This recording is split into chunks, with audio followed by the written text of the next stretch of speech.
The greatest libraries of the ancient world were built of water. This is the story of the rivers of knowledge, the hidden currents of engineering and law that powered our earliest cities. By the end, you will see human history through an entirely new lens, tracing the flow of ideas from a canal's edge to the heart of an empire. How did a king's power spring from a muddy ditch? What forgotten technology turned deserts into gardens? We will journey from the first irrigation canals to the monumental aqueducts, uncovering how the struggle to control water invented government, science, and even our concept of order. What single innovation do you think most changed the ancient world? That elder with the surveying rod was not just a farmer, he was the architect of the state. His vision demanded more than shovels, it demanded command. To divert a river and feed 1,000 fields required 1,000 hands working in unison, a shared calendar, and a system of enforcement. This is the hydraulic hypothesis in its simplest form. The need to manage water on a grand scale created the need for managers, and those managers became the first kings, priests, and bureaucrats. Historians like Carl Wittfogel saw this pattern across early civilizations, from the Nile to the Yellow River. When survival depends on a canal network, someone must decide where it goes, who digs it, and who gets the water first. That power to allocate the most vital resource is the bedrock of political authority. It transforms a community of equals into a hierarchy. The person who controls the sluice gate controls the harvest, and by extension, controls the people. This was not a sudden revolution but a slow, inevitable current. A village-shared ditch becomes a town's coordinated canal system, which becomes a city-state's monumental irrigation grid, each step demanding more organization, more record-keeping, more central control. The first tax was likely paid in labor days, spent digging and dredging for the common good, a good now defined and directed by an emerging elite. So the earliest laws were not about crime or property in the abstract. They were about water rights and maintenance duties. The first written records were often ledgers of grain stores, the bounty made possible by managed rivers. In this way, the technical problem of irrigation sculpted the social machinery of civilization itself. The state, in its earliest form, was a water distribution company. But that blueprint was not drawn on paper. It was etched into the earth itself between two legendary rivers. The Tigris and Euphrates carved a land of both incredible bounty and profound risk, a flat alluvial plain where life was a perpetual negotiation with chaos. Spring floods could arrive with devastating, unpredictable force, washing away entire settlements, while summer droughts could bake the soil into a cracked wasteland. In this landscape of extremes, the Sumerians faced a simple, brutal equation: adapt or perish. Their response was not merely to survive the rivers, but to rewrite their logic. They became the world's first great hydraulic engineers, seeing in the wild, silty waters not just a threat, but a potential they could unlock. They began to dig, not just ditches, but a vast, artificial geography. Canals branched from the rivers like veins, carrying life-giving water deep into the arid plains. They built levees, earthen walls to contain the floodwaters, and reservoirs to store precious liquid for the lean seasons. This was a monumental act of imagination, transforming a hostile environment into a managed, productive garden. The surplus this system created was nothing short of revolutionary. For the first time in history, not everyone had to farm to eat. This agricultural wealth supported new classes of people: priests who mediated with the gods, scribes who kept the records, and artisans who forged tools and crafted wonders. It fueled the rise of the world's first true cities like Uruk, with its towering ziggurats, and a bustling hub of commerce. The knowledge required to maintain this artificial world was immense and precise. It demanded surveying to lay out canals, astronomy to predict seasonal floods, and complex mathematics to allocate water and labor. This practical, vital information became the subject of humanity's earliest writings. Cuneiform tablets pressed with wedge-shaped marks recorded everything from the dimensions of a canal to the rations for the workers digging it. Hydrological data became the foundation of bureaucracy, and bureaucracy became the skeleton of the state. The profound importance of this struggle is even echoed in their great literature. The Epic of Gilgamesh, one of our oldest stories, features the hero's quest to defeat Humbaba, the guardian of the sacred cedar forest. Scholars see this not just as an adventure, but as a powerful metaphor for humanity's drive to conquer wild nature, to secure the timber and resources needed to build their civilization.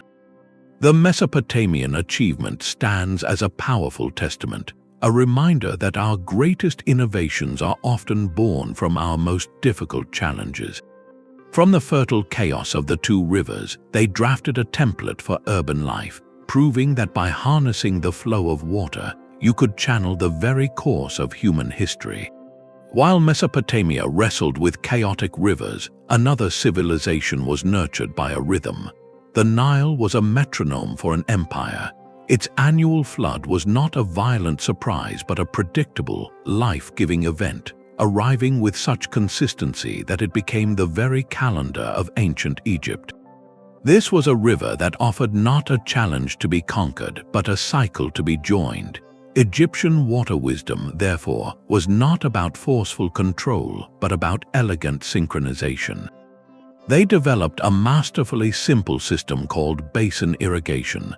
They built networks of earthen banks, creating vast, shallow pools across the floodplain. When the Nile rose, these basins would fill, allowing the precious, silt-rich water to soak the land and deposit its fertile mud. Then, as the river receded, the water would drain away, leaving behind perfectly prepared earth for planting. This was farming in harmony with a river's heartbeat. This predictable abundance fostered a worldview unlike any other, centered on a concept called Mat. Mat was the principle of cosmic order, truth, and balance. The reliable Nile was the ultimate expression of Mat in the physical world, and Egyptian society was built to reflect that stability. Their government was a centralized god-kingship of astonishing endurance. The pharaoh was not just a ruler, he was the divine intermediary responsible for maintaining Mat, and that included guaranteeing the annual flood. His power was directly linked to the river's bounty, making hydrological success a sacred duty. This relationship shaped every facet of life. To predict the flood, Egyptian priests became meticulous astronomers, noting that the heliacal rising of the star Sirius coincided with the Nile's rise. After the waters receded, the task of redrawing field boundaries on the freshly laid silt demanded and advanced the science of geometry. Their art, architecture, and religion all echoed the Nile's qualities, cycles of death and rebirth, and a profound sense of eternal order. The pyramids themselves are not just tombs, they are monumental expressions of stability, stone incarnations of a belief system born from a predictable river. So where the Tigris and Euphrates demanded invention and control, the Nile invited observation and alignment. One civilization built a complex machine to manage chaos, the other tuned its entire culture to a single, serene rhythm. The river did not just feed Egypt, it defined its soul, creating a legacy of stability that would endure for millennia. Yet this model of serene dependency had its limits, for it required a river that generously gave itself. But what happens when the water does not come to you? What happens when a civilization must venture into the earth itself to hunt for its lifeblood in the darkness below? But beneath the sun-baked plateaus of Persia, a different kind of river flowed in secret. Where surface water was a fleeting mirage, Persian engineers became miners of a liquid treasure, tapping into hidden reservoirs locked deep within the earth. Their invention was the Qanat, a masterpiece of subterranean ingenuity. Imagine a gently sloping tunnel carved by hand through rock and soil, beginning high in the foothills where water seeped into the ground.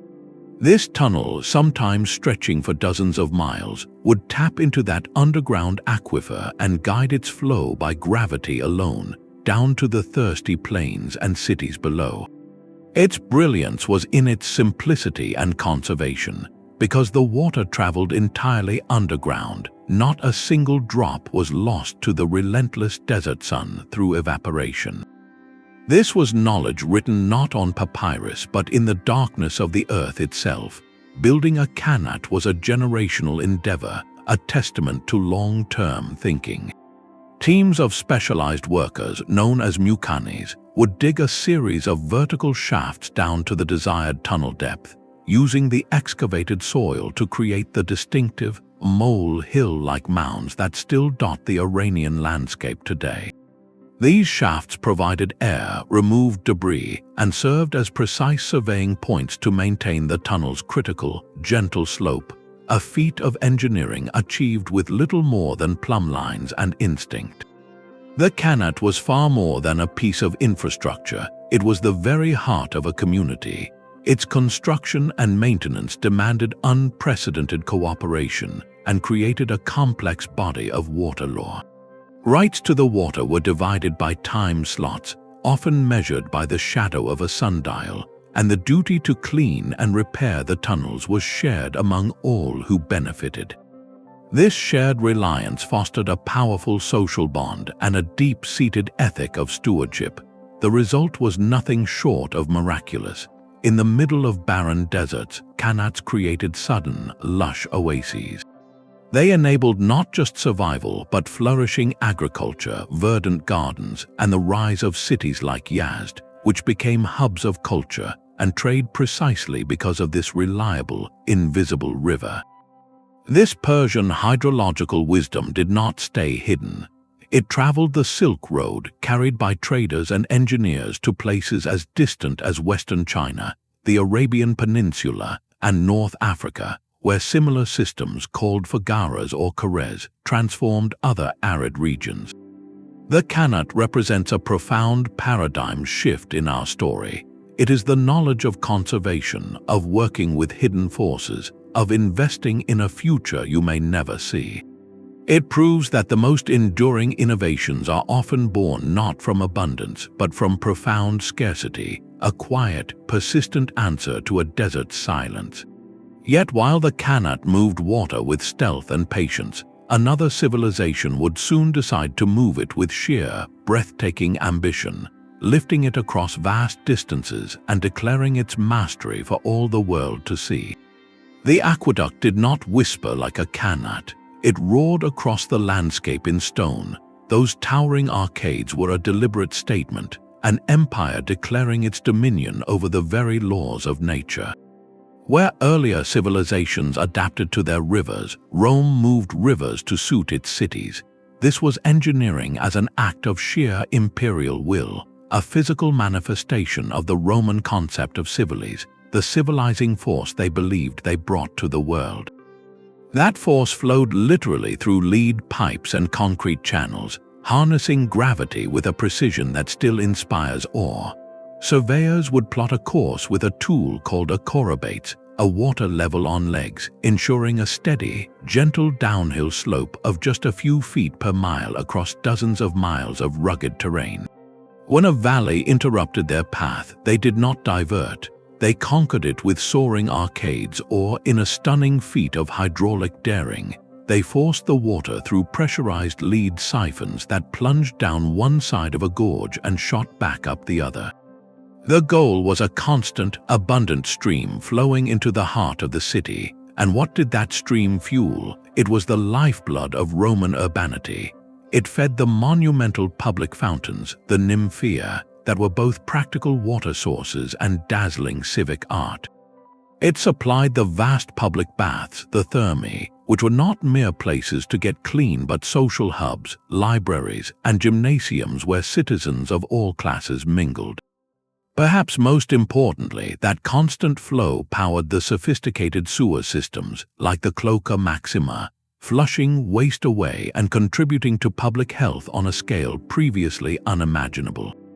The water itself became a managed commodity governed by a complex legal framework.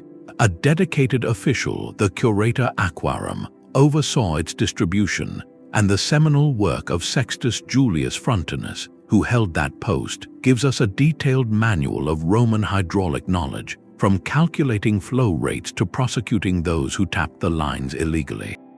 This was centralized knowledge in service of centralized power. The aqueduct was more than infrastructure, it was a symbol.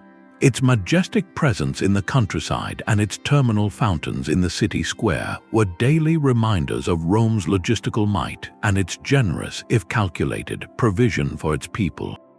It enabled the dense populations that defined metropolitan life, supporting the artisans, soldiers, bureaucrats, and thinkers that made the empire function. In the arc of our story, the Roman aqueduct represents the ultimate expression of control. It is the point where water management becomes landscape architecture, where applied knowledge becomes a spectacle of power, proving that an empire could not only command people, but redirect the very elements to sustain its glory. Yet this magnificent gravity-fed system had one profound vulnerability. It only worked as long as the empire that built it maintained it. So what happens when the central authority falters, when the engineers are gone, and the knowledge to repair the great stone veins is lost? The story of water takes a dramatic and much quieter turn. The stone was carved not with poetry but with penalties. In the public square of ancient Babylon, King Hammurabi's towering stele presented a radical idea that the orderly flow of water was a matter of state justice. Among its 282 laws, several addressed the canals directly. If a man was careless and flooded his neighbor's field, he had to repay the lost grain. If he neglected to maintain his section of the communal dike and a breach occurred, he was responsible for the damage. This was a monumental shift. Water management was no longer just custom or communal agreement. It was codified, written in stone for all to see, with clear consequences for failure. The law recognized that in a land built on irrigation, a single person's negligence could threaten an entire community's harvest. Hammurabi's code transformed a technical necessity into a legal framework, creating early concepts of liability and social responsibility that revolved around the control of water. Centuries later and a world away, Roman jurists would build an even more intricate legal architecture around this liquid resource. They developed doctrines that distinguished between public water, which belonged to the state and served the common good, and private water, which could be used by landowners under strict rules. Roman law meticulously governed everything from the right to draw from a stream to the duty to accept drainage from an upstream neighbor. It prevented one person's use from harming another's, a principle essential for a crowded, urban empire. This legal knowledge was the invisible mortar that held their magnificent hydraulic systems together. An aqueduct was not just an engineering marvel, it was a legal entity. Its water was allocated by time and volume. Theft of water was a prosecutable offense, and a complex bureaucracy existed to adjudicate disputes. The evolution of water law reveals a profound truth, that our earliest legal systems did not emerge from abstract philosophy alone, but from the gritty, practical need to share a vital, finite resource without constant conflict. It turned communal practice into enforceable statute, giving rise to foundational ideas of property, public good, and civic duty that still ripple through our courtrooms today. Laws, it seems, can flow from the same source as the water they govern. Yet to enforce these laws fairly, and to manage such a complex resource, societies needed something more. They needed to measure what was once immeasurable.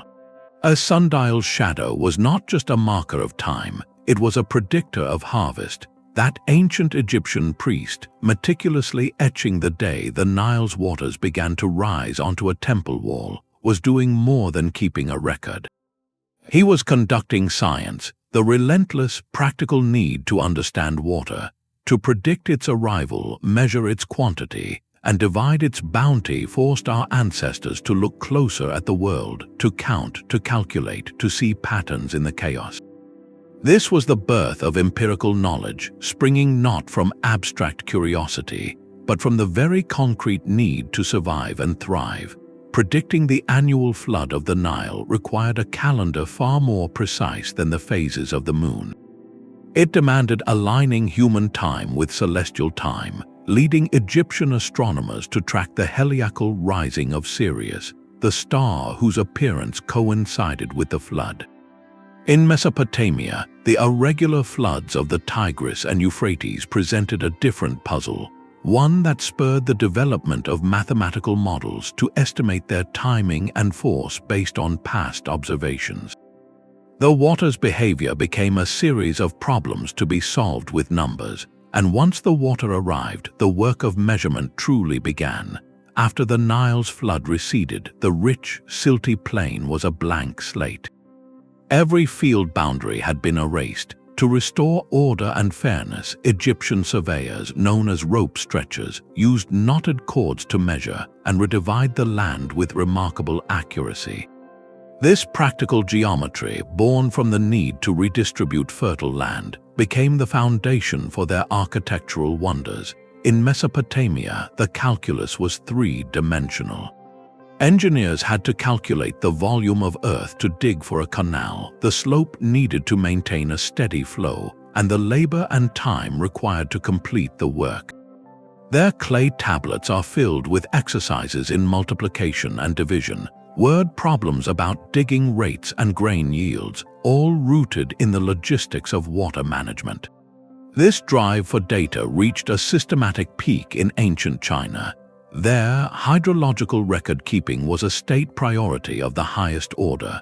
Officials in different provinces were required to send detailed reports on rainfall and river levels to the imperial capital. These archives were not merely for curiosity, they were vital intelligence. This data informed decisions on where to deploy labor for flood control, how to allocate grain reserves, and even how to adjust tax burdens for regions affected by drought or flood. The knowledge of water was quite literally a state secret, a key lever of administrative power and stability. In this way, water was slowly transformed. It moved from being a capricious god to be appeased into a quantifiable resource to be managed. The mystical force became a dataset, the knowledge gathered by generations of priests and scribes and engineers, the rising of a star, the knot on a rope, the mark on a rain gauge. This was the true current flowing through the rivers of knowledge. It was tested, accumulated understanding that allowed for planning, for surplus, for security. This scientific mindset, this engine of observation and application, was what turned seasonal guesswork into a civilization's blueprint. Yet, for all this quantification, the human relationship with water was never purely mechanical. This hard-won data and the life it sustained also flowed directly into the realm of spirit, giving rise to some of humanity's most enduring symbols and profound beliefs. The primordial world began not with light but with a mingling of waters. In the Babylonian Enuma Elish, the universe emerges from the union of Apsu, the god of sweet, life-giving water beneath the earth, and Tiamat, the goddess of the chaotic, undifferentiated salt sea. This was a profound idea that all creation, all order, was born from a watery essence. It was a story that encoded a deep truth for a civilization living between two unpredictable rivers. Water was the fundamental substance from which everything else was shaped. This pattern repeats across the ancient world, revealing a universal intuition. For the Egyptians, the annual gift of the Nile did not simply happen. It flowed from the caverns of the god Hapi, a deity depicted with full, heavy breasts, symbolizing the river's nourishing abundance. In the Vedic traditions of India, the now vanished Sarasvati River was worshipped as a goddess of wisdom, eloquence, and learning. her very name becoming synonymous with knowledge itself. These were not mere fairy tales. They were sophisticated cosmological frameworks that answered the most urgent questions. Where does our life come from, and why does it sometimes leave us? By deifying their rivers and springs, our ancestors transformed hydrological facts into sacred narratives. A myth about a river god's anger explained a devastating flood. A ritual to honor a water goddess reinforced the timing of the planting season. These stories served as powerful mnemonic devices, passing down vital, practical knowledge about seasonal cycles, the location of hidden springs, and the dire consequences of neglect, all wrapped in the unforgettable language of symbol and epic. This spiritual dimension served a crucial social function. It wove the practical necessity of water management into the very fabric of cultural identity and belief. The labor of cleaning a canal was not just maintenance, it was an act of piety, a service to the deity who ensured the community's survival. This connection sanctified the daily grind, giving the ditch digger a sense of participating in a cosmic order. It also powerfully reinforced the authority of the priestly and royal classes, who positioned themselves as the essential intermediaries between the people and these capricious divine forces. To understand a civilization's water myths is to understand its deepest worldview, how it explained its own origins, its place in the cosmos, and its fragile, negotiated relationship with the forces of nature. The symbolic layer of knowledge gave profound meaning to the technical layer, turning engineering into a form of worship. And as these societies grew more confident, more assured in their control, this sacred resource would become the ultimate canvas for demonstrating power, not just to their people, but to the gods themselves and to rival kingdoms watching from afar. The true monument was not the canal, but the community that dug it. Picture the dry season ending, the first hint of moisture in the air, and the village elder calling everyone to the banks. From the strongest youth to the eldest who could still wield a tool, the entire community would gather for the annual cleaning of the irrigation ditches. This was not a chore imposed from above, but a shared ritual of survival. The work was backbreaking, removing a year's worth of silt and debris to ensure the life-giving water could flow freely to every field. But in that shared labor, something else was flowing, the bonds of collective identity. As they passed baskets of mud from hand to hand, coordinated the digging of new channels, and shared meals by the worksite, they were building more than infrastructure. They were building trust, learning to resolve disputes over boundaries, and reinforcing a profound sense of mutual obligation. The water source belonged to no single family. It was the artery for all, and so its care became the responsibility of all. This created a powerful web of interdependency. Your harvest depended on your neighbor maintaining his section of the ditch, and his depended on you. This necessity forged a practical school for social organization, teaching lessons in coordination, fairness, and long-term planning that were woven into the fabric of daily life. These efforts were often sanctified by tradition. The completion of the cleaning might be marked by a festival, a celebration to honor the water spirits and give thanks for the communal effort. The first opening of the sluice gates could be a ceremonial event, a moment of collective hope and relief. In this way, the physical reservoir of water was mirrored by a social reservoir, filled with shared knowledge, customary law, and hard-earned trust. This collective capacity to work together on a grand scale was the true foundation of everything that followed. It was this social machinery, perfected at the canal's edge, that could then be directed toward building temples, raising city walls, and organizing the defense of the homeland. The surplus grain that filled the storehouses was not just a product of fertile soil and clever engineering. It was the dividend paid on an immense investment of social cooperation.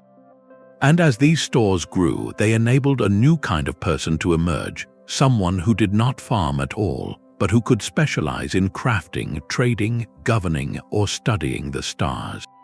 The irrigation ditch, therefore, was the first classroom for civilization itself, a place where people learned the most vital lesson of all: how to channel individual effort into a common current strong enough to shape their world. That surplus grain changed everything. For the first time in human history, a community could produce more than it immediately consumed.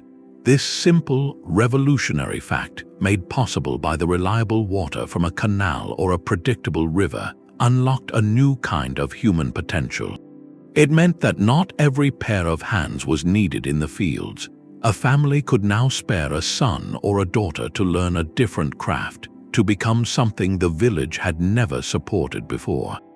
The farmer's extra bushels of barley could feed a potter who shaped storage jars for the next harvest, a weaver who made sturdy sacks, or a metalsmith who forged stronger plow blades. This was the birth of specialization, the division of labor that turns a settlement into a civilization. Each craft, in turn, refined its own deep knowledge, passed from master to apprentice, knowledge about clay and kilns, about looms and dyes, about ores and alloys. The surplus did not just feed artisans, it created an entire new economic layer. That stored grain became the first form of capital. It could be traded for obsidian from distant mountains, for lapis lazuli from across the desert, or for the labor of a builder. It could be collected by a central authority as a tax, funding priests, soldiers, and administrators. The granary, filled by managed water, became the world's first treasury and the first social safety net, stabilizing society against a single bad season. And the rivers that watered the fields became the natural roads for this new exchange. A farmer along the Nile could load his surplus onto a reed boat and, with the current's help, float it down to a bustling market in Memphis. The Indus River Valley became a web of trade routes, connecting remote villages into a vast cultural and economic network. The Yellow River carried not just silt, but ideas, bronze technology, and administrative practices from one Chinese state to another. These waterways were the ancient internet, transmitting goods and innovations at the speed of a flowing current. This flow generated a new body of knowledge entirely concerned with value. How much grain was a copper ingot worth? How do you fairly tax a harvest? How do you record a debt or a trade agreement? The answers led to standardized weights and measures, to contract law, and of course, to writing itself, which evolved from tracking grain stores to recording epic poetry. The fertility granted by water didn't just grow crops, it grew entire market districts, artisan quarters, and a new class of traveling merchants. It transformed self-sufficient, inward-looking villages into interdependent, outward-looking cities. But this very success, this dense concentration of people and wealth, created a new and pressing problem. How do you keep a crowded, thriving city alive when its thirst grows faster than the nearby river can quench it? The answer would require moving water on a scale never before attempted. Beneath the orderly streets of Mohenjo-Daro, a hidden city flowed. While others built monuments to the heavens, the engineers of the Indus Valley civilization invested in a subterranean network of breathtaking foresight. Their cities were laid out on a precise grid, and integrated into that design was a comprehensive system of baked brick drains, covered cesspits, and channels that directed waste away from homes and public spaces. This was not an afterthought, it was the foundation of their urban plan, a clear recognition that the health of a dense population depended on managing what it left behind. This knowledge of urban hydrology, of moving water through a city not just for delivery but for removal, marks one of the great leaps in our story. It transformed a collection of dwellings into an organism with its own necessary circulation. Centuries later and continents away, Rome would elevate this concept to an imperial art form. The abundant water rushing in from the aqueducts had a final, crucial purpose before it left the city. It flushed the public latrines, often social spaces with marble seats, and coursed through the monumental Cloaca Maxima, the great sewer that began as an open ditch and was later vaulted over, becoming a legendary feat of engineering that channeled waste into the Tiber River. This systematic removal of waste was a direct assault on disease, a practical application of knowledge that likely saved countless lives from the illnesses that plagued less planned settlements. But the urban water story was not only about removal, it was also about equitable access. The same aqueduct that fed the sewer also fed the public fountains, the Nymphea and Lacus that dotted Roman cities. Here, the grandeur of the empire met the daily need of its poorest citizen. No one, regardless of wealth, had to drink from a contaminated well in the heart of Rome because the state provided a constant, clean public supply. This provision was a revolutionary idea, a cornerstone of urban livability and social stability. It acknowledged that a city's strength depended on the health of all its people. Mastering this internal water cycle demanded a new tier of knowledge. It required understanding hydraulic gradients to ensure flow through flat city streets, inventing durable mortar and pipework, and coordinating the excavation and maintenance of tunnels beneath a living metropolis. This was city planning on a holistic scale, viewing water as a complete loop from source to tap to drain. The civilization that perfected this loop could support populations of a size and density previously unimaginable, fueling the markets, armies, and forums that made an empire. It demonstrated a profound societal priority, a commitment to collective well-being that measured progress not just by towering temples, but by clean streets and safe drinking water. And from this foundation of public utility, a more refined cultural relationship with water could flourish, one that turned necessity into an art form for the senses. The cool, fragrant shade of a walled Persian garden was a miracle in the desert. This enclosed paradise, a paradisa, was more than a retreat. It was a statement written in water and leaf. Canals and fountains fed rows of cypress and rose, their precise geometry a defiant act of order against the surrounding wilderness. To create such a place required moving water not for fields, but for beauty, lifting it to cascade over terraces or to murmur through channels designed for sound as much as irrigation. This was hydraulic knowledge elevated to an art, its purpose transformed from survival to sensory delight. The legendary hanging gardens of Babylon, whether myth or marvel, captured this same imperial imagination, a mountain of greenery built in the sky, sustained by hidden screws and pumps that defied the arid plains below. In China, the vast imperial gardens of later dynasties became miniature landscapes, with lakes, streams, and waterfalls all meticulously orchestrated to reflect philosophical ideals of harmony between humanity and the natural world. These gardens were the ultimate luxury, the final proof of a civilization's mastery. They demonstrated that a ruler could command not just people, but the very elements, bending water to the whims of pleasure and contemplation.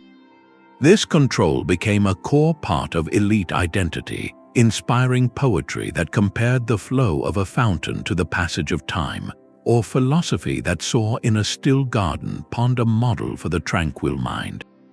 The garden was a living library, a collection of botanical specimens from conquered lands and a showcase of the most advanced engineering, all dedicated to the cultivation of beauty for its own sake.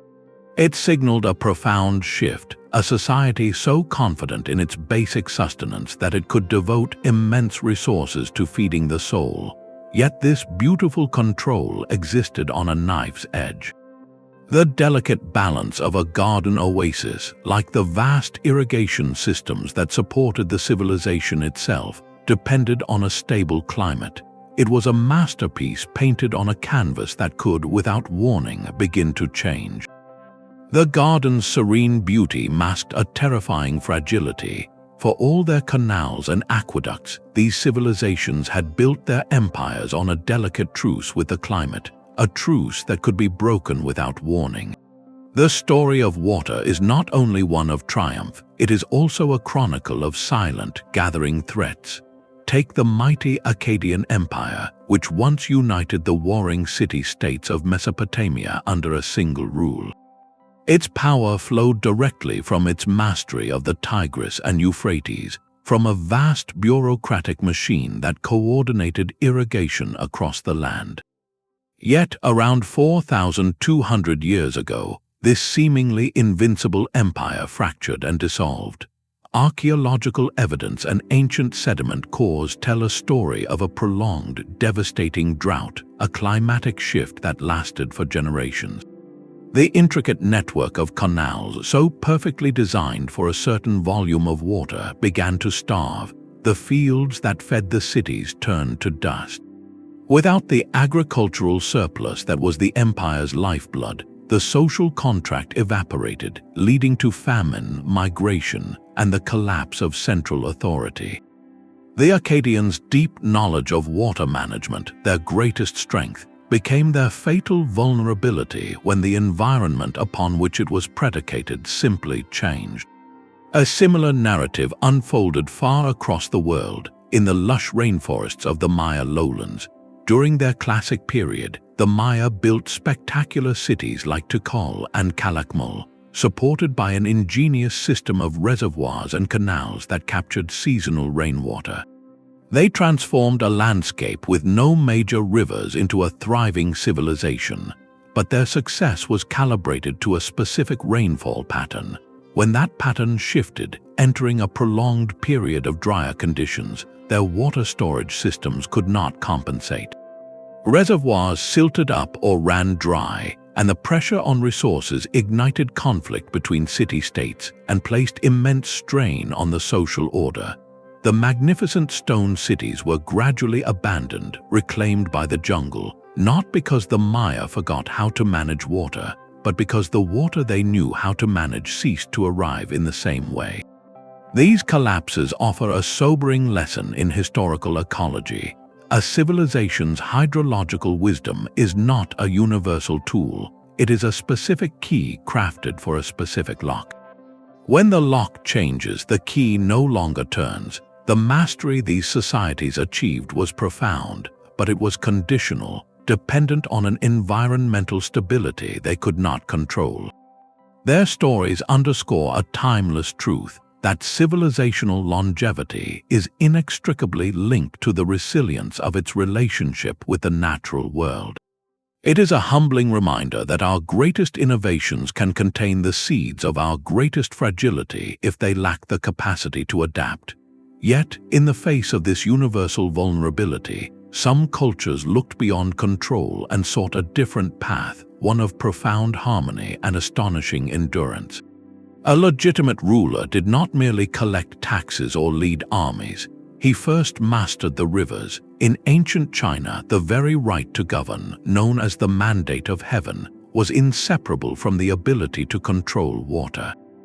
This belief was forged in a foundational legend, that of Emperor Yu the Great. Unlike his father, who tried to contain catastrophic floods with walls and dikes only to see them fail, Yu chose a different path.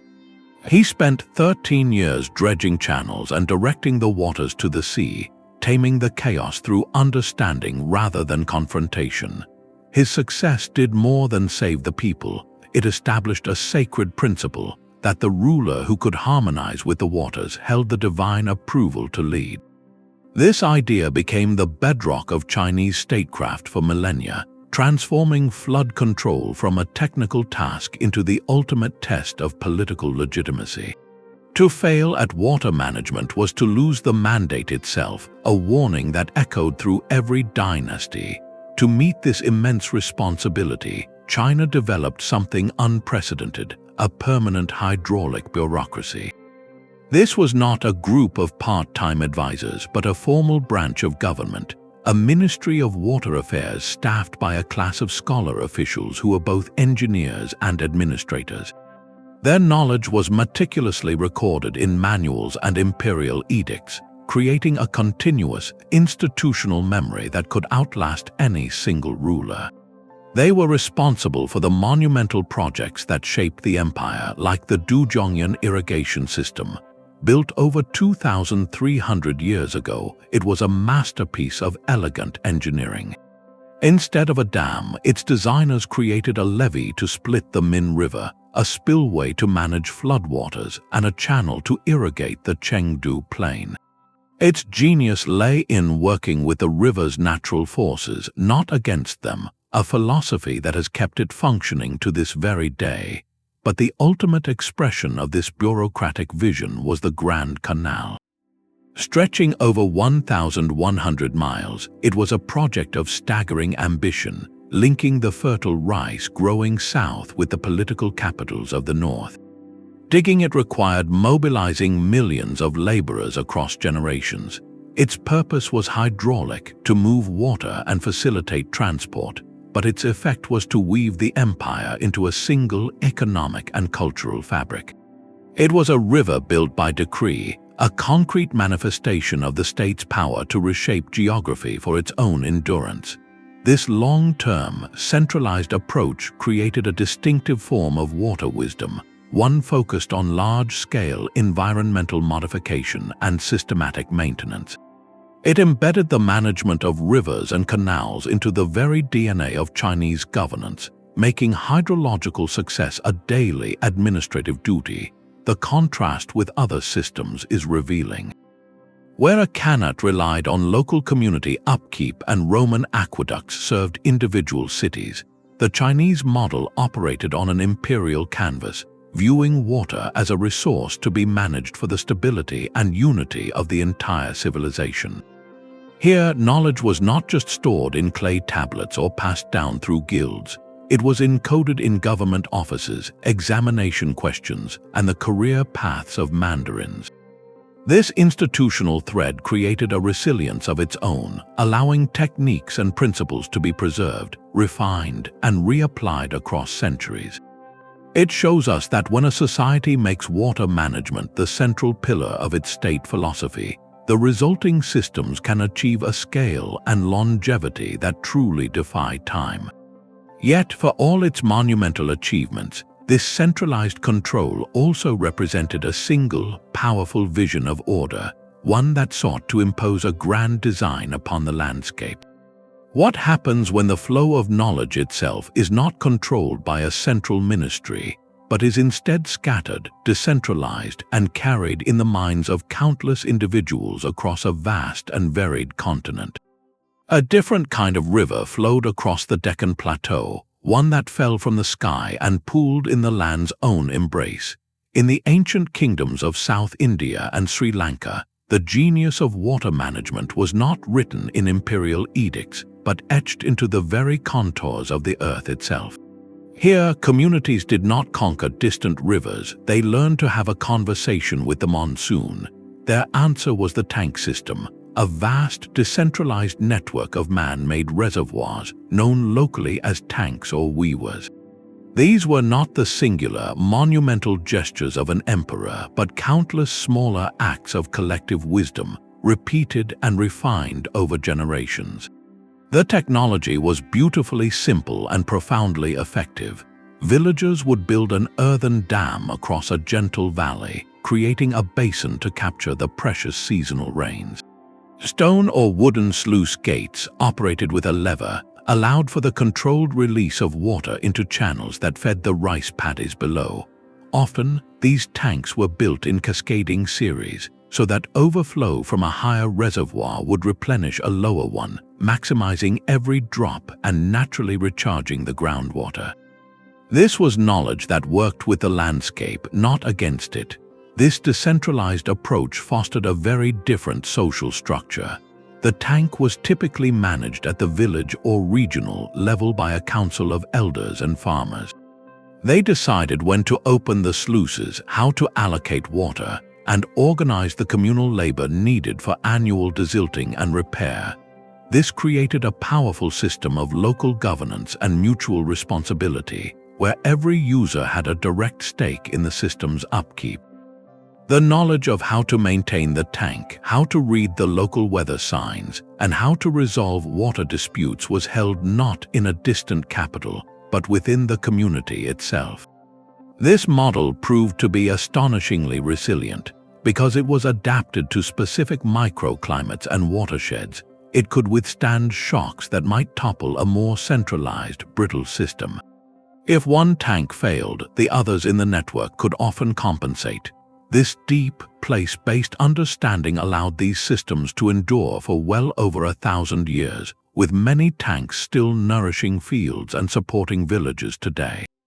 They represent a vital, alternative stream in the river of knowledge, where Rome and China demonstrated the power of centralized, top-down hydraulic control. The tank systems of South Asia showcase the enduring strength of pooled, bottom-up wisdom.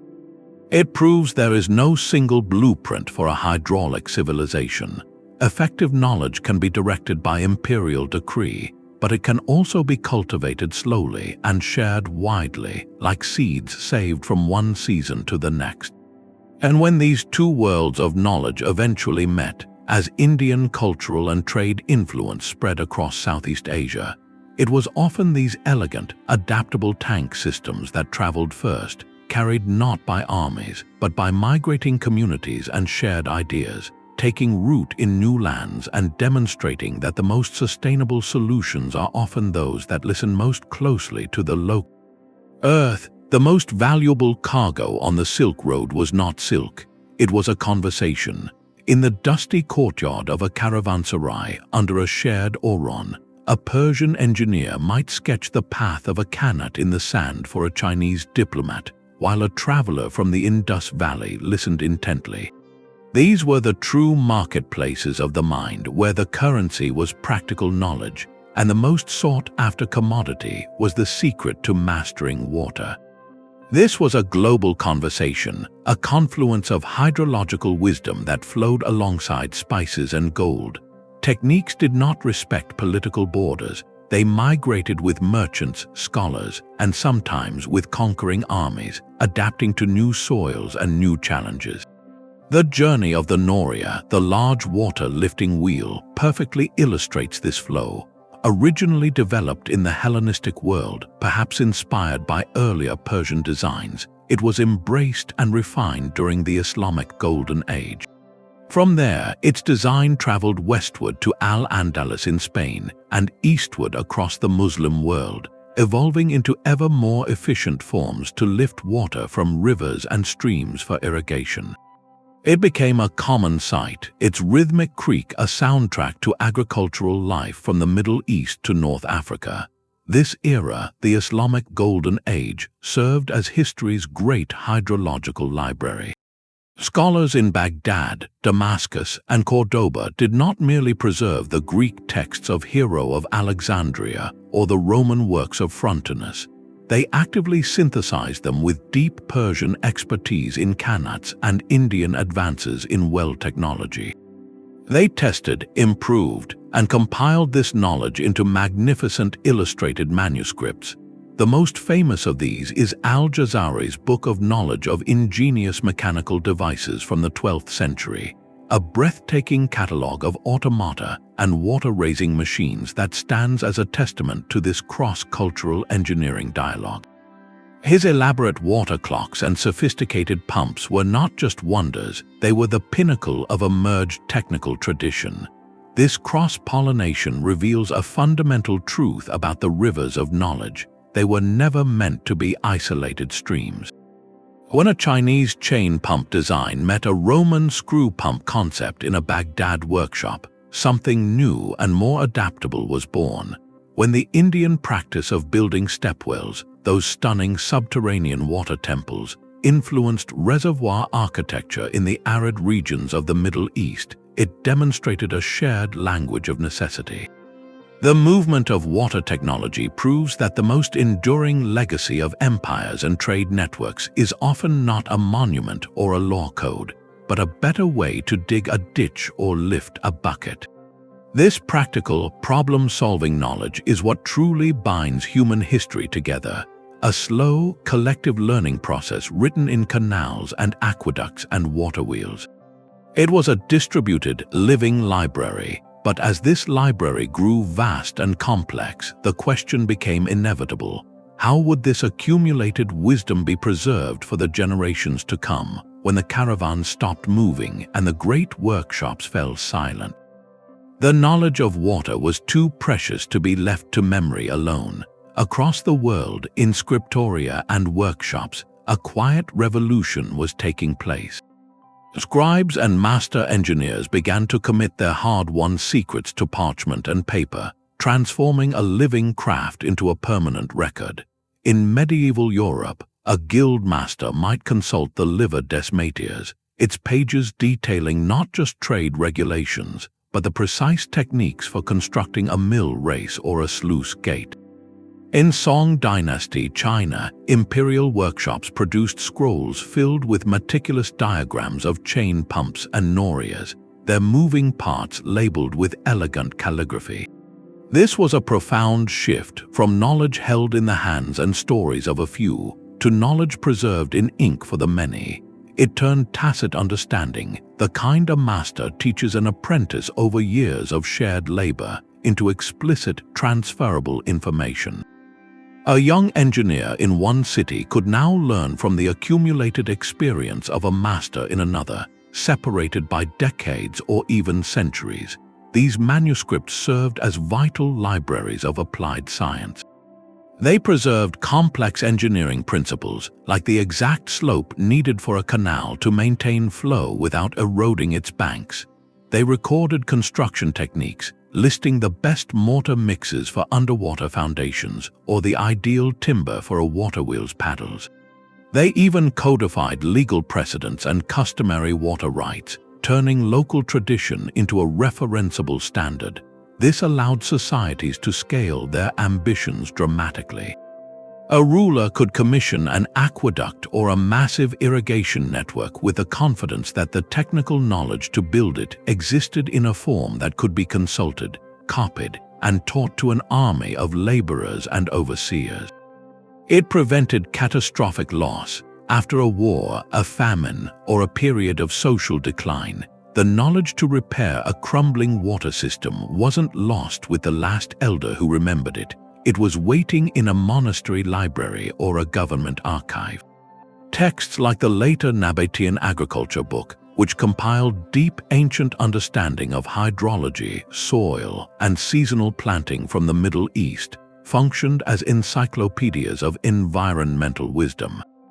These volumes were the hard drives of the pre-modern world, safeguarding the essential data required to reboot a civilization's relationship with its most vital resource. By codifying the flow of know-how, humanity built a levee against the flood of forgetting, ensuring that each generation could stand on the shoulders of the last, reaching a little further to shape the world with water. But what happens when this accumulated practical knowledge meets a new way of thinking, one that seeks not just to apply water's power, but to fundamentally understand its nature? While empires rose and fell, a quieter current of knowledge flowed within secluded stone walls. Far from the crumbling aqueducts and silent forums of post-Roman Europe, in the damp, green valleys of places like Clairvaux and Fountains Abbey, a new kind of hydraulic engineer took up the task. They wore robes, not tunics, and their blueprints were drawn in the rhythm of daily prayer. Medieval monks became the unlikely librarians and practical stewards of the ancient world's water wisdom. In an era often mislabeled as a dark age, these monastic communities kept a vital flame burning, merging spiritual devotion with the most pragmatic earthly needs. Their monasteries were not just places of prayer, they were meticulously planned hydrological machines. Every aspect of their design served a dual purpose: to support a self-sufficient community and to honor the divine order they saw reflected in a well-managed creation. To achieve this, they turned to the surviving fragments of classical knowledge, painstakingly copying and preserving Latin texts on agriculture, architecture, and mechanics by candlelight in their scriptoria. But they did not merely copy, they applied. They studied Roman principles of aqueducts and channeling, then used that knowledge to solve immediate problems. A stream was diverted not for a public bath, but for a monastery's own intricate plumbing system, bringing fresh water for drinking, cooking, and sanitation, and carrying waste away through stone drains. This commitment to cleanliness and order was itself a spiritual practice, a way of cultivating an outer purity that reflected an inner one. Water's power was also harnessed for industry. The same stream that provided drinking water would be channeled to turn a massive wooden water wheel.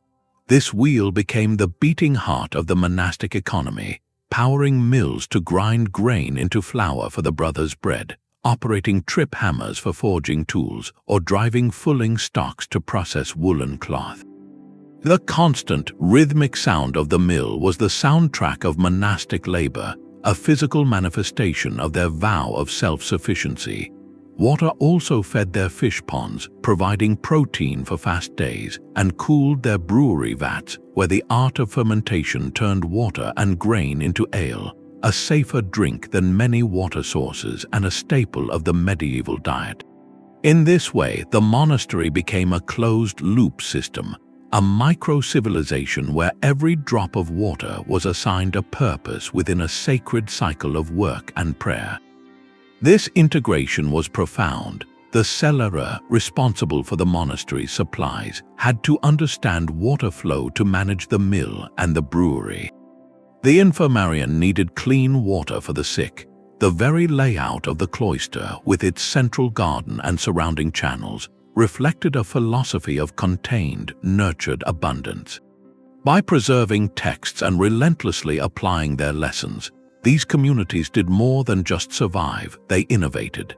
They adapted Roman engineering to northern European climates and materials, refining waterwheel designs and mill gearing. Their long-term perspective, viewing their house as an eternal institution, demanded sustainable, resilient systems. They thought in terms of centuries, not seasons, maintaining their watercourses and mills with a diligence that ensured they would function for generations of brothers to come. The monastic model thus created a vital, living bridge. It carried the technical seeds of classical hydraulics across a fragmented landscape, tending them in sheltered gardens until the wider world was ready to cultivate them once more. In their silent stone cloisters, the river of knowledge found a deep, still reservoir, ensuring it would never fully run dry. The labyrinth at Chartres was a river of stone. Pilgrims would walk its winding, circuitous path on their knees, a physical journey that mirrored the soul's long, meandering progress toward divine understanding. This was no mere floor pattern, it was a profound medieval metaphor made tangible, and it reveals a deeper layer to our story. For the medieval mind, steeped in both scripture and the daily reality of managing water, the river had become far more than a physical resource. It had evolved into a master symbol, a versatile allegory that flowed through their philosophy, theology, and art. In countless illuminated manuscripts and theological treatises, rivers depicted the relentless flow of time, carrying all things from a source to an unknowable sea. They illustrated the passage of a human life from a spring of youth to the wide delta of old age. Most significantly, they represented the transmission of grace and wisdom from a divine source into the receptive soul of the believer. This allegorical thinking, inherited from ancient writers like Plato and later refined by church scholars, shows a fascinating feedback loop. The tangible, hard-won experience of building canals and controlling irrigation directly shaped how people conceptualized the most abstract of ideas. If you could channel water to make a desert bloom, could you not also channel divine wisdom to make a barren soul fruitful? This gave rise to a rich vocabulary of thought that we still use today. We speak of streams of consciousness, wellsprings of inspiration, or being immersed in a subject. We describe ideas as flowing, converging, or trickling away. These are not random poetic turns of phrase. They are the cognitive fingerprints of a hydraulic civilization. The medieval educator saw the mind itself as a kind of interior landscape, a field to be plowed, sown, and most importantly, irrigated with the living waters of learning. A monastery school was not just a place of study, it was a system for directing this spiritual and intellectual hydration. The teacher was like a skilled mukani, tapping into the deep aquifer of tradition and guiding its flow to each student. This symbolic layer enriched the very concept of rivers of knowledge, suggesting that the structures we use to organize and transmit ideas are fundamentally shaped by our physical mastery of our environment. Our most profound metaphors are drawn from our most fundamental technological triumphs, and often these symbolic systems demanded physical expression, moving from the pages of a book to the very stones of a growing city, where the allegorical river would once again become a real, flowing testament to human ambition. The river was the city's loudest citizen, its steady roar the sound of bread and timber and iron. In a bustling medieval town, the watercourse was no scenic backdrop.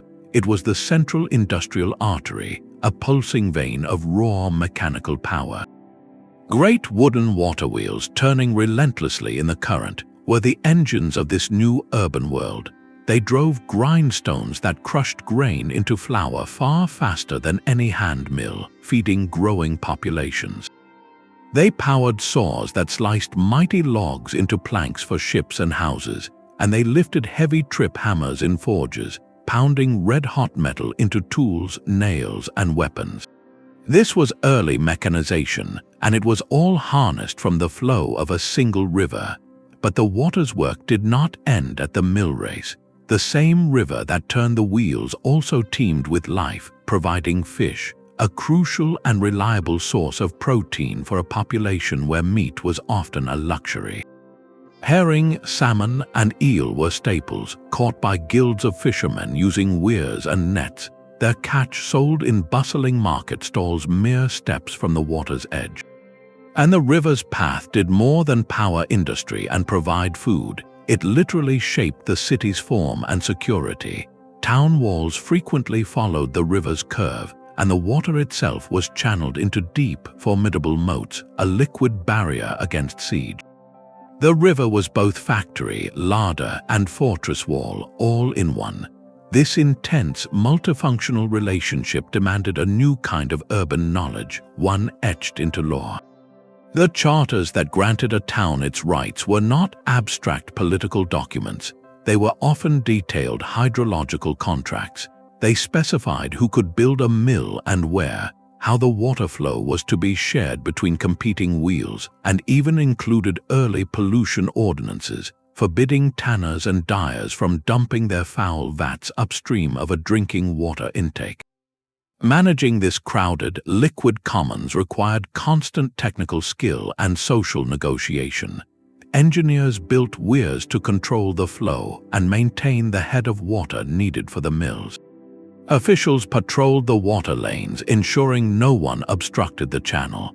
The constant challenge of managing waste within the walled city led to innovations in drainage, with gutters and conduits trying, not always successfully, to keep the streets clean and direct sewage downstream, away from the densest living quarters.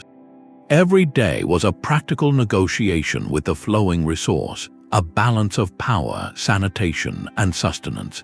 The medieval city's very layout, with its mills crowded along the banks, its bridges serving as marketplaces, and its gates overlooking the water, was a direct physical expression of this dependence.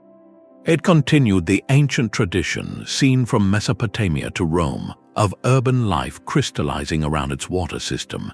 Yet, amid all this pragmatic clamor, the river also began to whisper a deeper question to those who would listen. If water could drive a forge hammer and shape a city's destiny, what was it truly in its essence? This practical, grinding, fish-scale flecked urban energy was beginning to stir a parallel, more abstract current of thought. The mill wheel's relentless turning posed a silent, profound question. For centuries, water had been a force to be harnessed, a substance to be channeled. But what was it? This shift from asking how to asking why marks a pivotal bend in our river of knowledge. where the practical art of hydraulics began to feed the nascent stream of natural philosophy. Long before the scientific revolution, curious minds were already testing the waters. In the Islamic Golden Age, scholars like the Banu Musa brothers in 9th century, Baghdad conducted experiments on siphons and water pressure, carefully noting results that sometimes contradicted the ancient Greek authorities they so revered. They were not merely technicians, they were investigators, probing the hidden rules governing the liquid world. This spirit of inquiry flowed into medieval Europe, where university scholars in Oxford and Paris debated the nature of suction and the theoretical limits of a pump. Could water truly be drawn upward indefinitely, or was there a natural limit to its climb? These were not abstract puzzles, they were questions born directly from the frustrating, real-world limits of well diggers and mine engineers, whose pumps would mysteriously fail beyond a certain depth. The search for an answer began to transform water from a tool into a subject. The ultimate embodiment of this fusion was Leonardo da Vinci. In his notebooks, we see the river of knowledge in full flood. With an artist's eye for movement and a naturalist's hunger for detail, he sat by streams for hours, sketching the intricate vortices where currents met, studying how water eroded banks and carried sediment. He designed fantastical water-driven machines and canals, but always alongside pages of intense observation about fluid dynamics, wave propagation, and turbulence. For Leonardo, the beautiful curl of a breaking wave and the precise gear of a mill were part of the same magnificent system, governed by principles waiting to be decoded. This was the critical transition, the moment when effective practice, the art of water management, began its slow metamorphosis into a theoretical science of hydrology. Knowledge was no longer just a set of instructions passed from master to apprentice. It was becoming a body of testable hypotheses about the fundamental behavior of matter. The quest to understand why a siphon worked or how pressure built in a pipe would, generations later, lead directly to the foundational work of Galileo, who measured the speed of falling water, and to Daniel Bernoulli, who would articulate the mathematics of fluid pressure and flow. The Renaissance thinkers standing at their drafting tables and stream banks were standing at the headwaters. They began mapping the invisible contours of this new intellectual territory, proving that the most profound revolutions often begin not with a bang, but with a simple, persistent curiosity about something as ordinary as a drop of water. And from this clearer understanding of nature's currents, humanity would soon attempt its most audacious redirections yet. Look at a satellite image of the Indus Valley today, and you might see a faint, geometric shadow beneath the modern fields. Those are not natural patterns, they are the ghostly imprints of canals dug 4,000 years ago, still subtly guiding the plow lines of contemporary farmers. This is the most startling truth of our story. The rivers of knowledge did not vanish. They merely went underground, continuing to shape our world in ways we rarely stop to see. The physical legacy is etched directly into the earth. In Iraq, the skeletal grid of Sumerian irrigation channels can sometimes be detected from space, influencing property boundaries that have persisted for millennia. In Sri Lanka, ancient tank cascades still harvest the monsoon, supporting villages just as they did 1,000 years ago. The Roman aqueducts that once fed the heart of an empire now often serve as the foundations for modern water mains, their stone courses repurposed but their essential path unchanged. The city of Lahore in Pakistan is literally structured around Mughal-era canals that followed even older routes, meaning its very neighborhoods flow along channels of ancient thought. This is not archaeology, it is active geography, a living palimpsest where the past is not buried but built upon. The institutional legacy flows just as deeply. Our modern legal systems concerning water are direct descendants of those first stone-carved codes. The concept of riparian rights, the idea that landowners adjacent to a watercourse have a right to its reasonable use, is a principle hammered out on the banks of the Tigris and refined in Roman courts. The very notion that water is a public trust, a resource to be managed for the common good, springs from the same philosophical well as Hammurabi's edicts and the Roman office of the curator aquarum. When a regional water authority today allocates resources during a drought or settles a dispute between upstream and downstream users, they are participating in a dialogue that began in the world's first river valleys. The bureaucratic machinery of permits, allocations, and shared maintenance duties is a modern iteration of the same social technology invented to keep a canal network functioning. The state's role in large-scale hydrological projects, from flood control barriers to interstate water compacts, is the direct institutional heir to the mandate of Emperor Yu or the hydraulic bureaucracy of Imperial China. We are still using their operating system, just with updated hardware. This means the infrastructure of the ancient world is not merely a collection of ruins. It is a foundational layer of our contemporary reality, a kind of cultural geology. The choices made by a Sumerian surveyor or a Roman engineer about where to place a conduit or how to divide a field created path dependencies that locked in certain patterns of settlement, agriculture, and law. These choices hardened into tradition, and tradition hardened into landscape.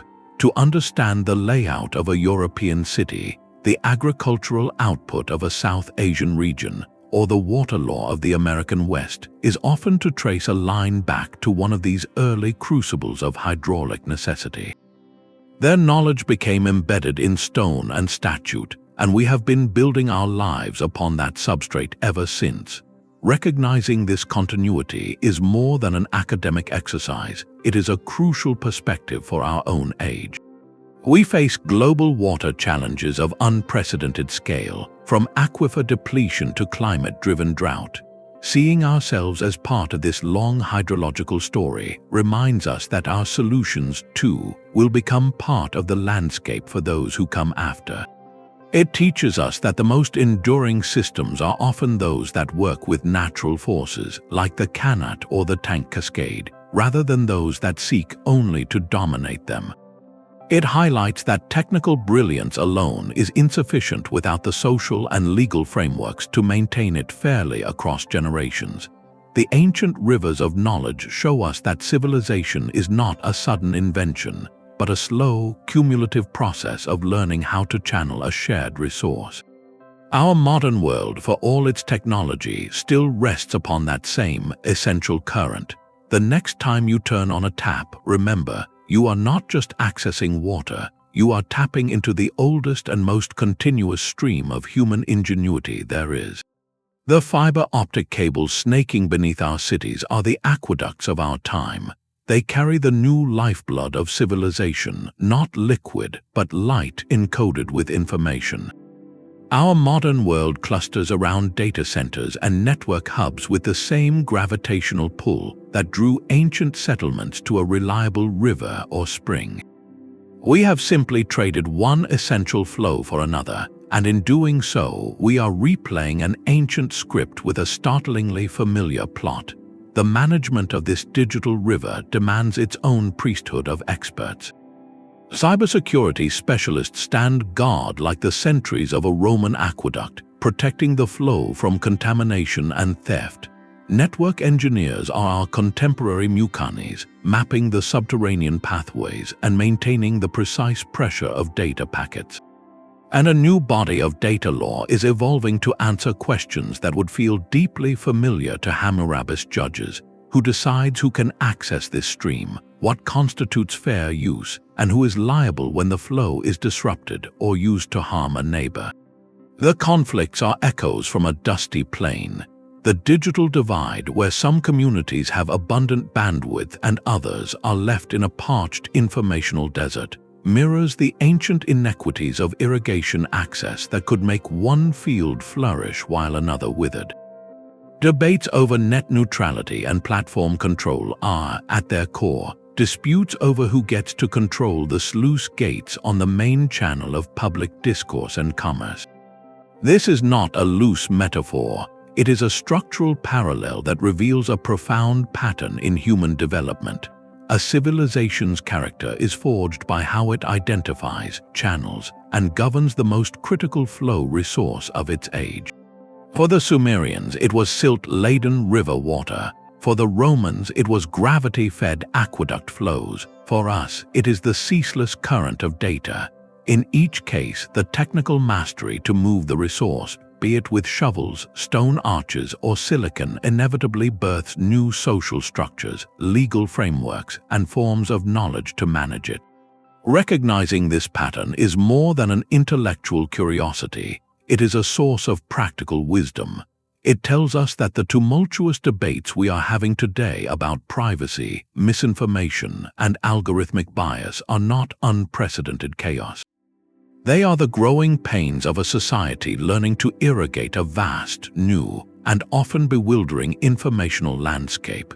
We are building the legal and ethical canals for a river we only partially understand.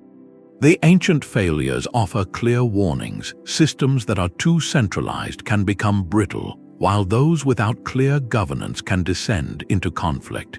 The successes, like the resilient tank systems or the equitable public fountains, point toward models of distributed access and shared responsibility. Our digital waters are still rising, and the shape of the channels we dig now will determine the fertility or the famine of our collective future for generations to come. The ghost of a salinized field haunts our present. Across the alluvial plains of ancient Mesopotamia, a quiet, invisible crisis unfolded over centuries, one that holds a stark warning for our own era of water stress. The very irrigation canals that made the land bloom carried a hidden consequence. Each application of water brought dissolved salts from the river, and under the fierce sun, the water would evaporate, leaving those salts behind to accumulate in the soil. Season after season, this slow poisoning reduced fertility, turning once lush fields into pale, crusted expanses where crops would no longer grow. This was a failure of foresight, a system so focused on immediate abundance that it neglected the long-term health of the land it depended upon. It stands in direct contrast to other ancient models that achieved remarkable longevity. Consider the Qanat, its water traveling in darkness, shielded from evaporation, or the cascading tank systems of Sri Lanka, designed to capture, store, and percolate rainwater back into the very aquifer it came from. These were not extractive systems, they were reciprocal ones, built on a deep, place-based understanding of recharge cycles and natural gradients. Their genius was in working with the hydrological cycle, not against it. This is the first and perhaps most vital lesson antiquity offers a thirsty planet. Sustainability is not a modern invention. It is an ancient practice rooted in observation and humility. The most enduring water knowledge is inherently adaptive, designed to weather variability rather than demand consistency. It is often decentralized, managed by the communities whose survival is directly tied to its health, creating a powerful incentive for careful stewardship. And it is always ecologically integrated, viewing water as one part of a living system that includes soil, plants, and climate. Our modern technological prowess can blind us to this wisdom. We build massive desalination plants to turn seawater fresh, a miraculous feat, yet one that consumes immense energy and produces concentrated brine, a new waste product for the ocean to absorb. We deploy smart irrigation grids with satellite precision, but often to grow water-intensive crops in arid regions. These are solutions of scale and control, reminiscent of the Roman aqueduct's imperial confidence. They are necessary tools, but they are not sufficient philosophies. The cautionary tales of history, from the salinized fields of Sumer to the Maya cities abandoned when the rains failed, teach us a unified lesson about the perils of over-engineering for a static climate. They built magnificent systems calibrated to a world that, in time, changed. Our climate is changing now, and our solutions must be as dynamic as the challenges we face. This means blending our advanced engineering with ancient principles of reciprocity. It means designing with the entire water cycle in mind, valuing groundwater recharge as much as reservoir capacity, and seeing a watershed as a community to be collaborated with, not a resource to be claimed. The ancient quest for water security is indeed our own. Their accumulated wisdom is not a relic, but a deep reservoir of strategy and perspective. To draw from it thoughtfully is to understand that the ultimate test of our knowledge will not be how much water we can move, but how wisely we can learn to live within its eternal, circling flow. That metaphor of flowing water holds a profound and literal truth. Our journey began by reimagining the greatest libraries of the ancient world as structures built not of stone or scroll, but of water itself.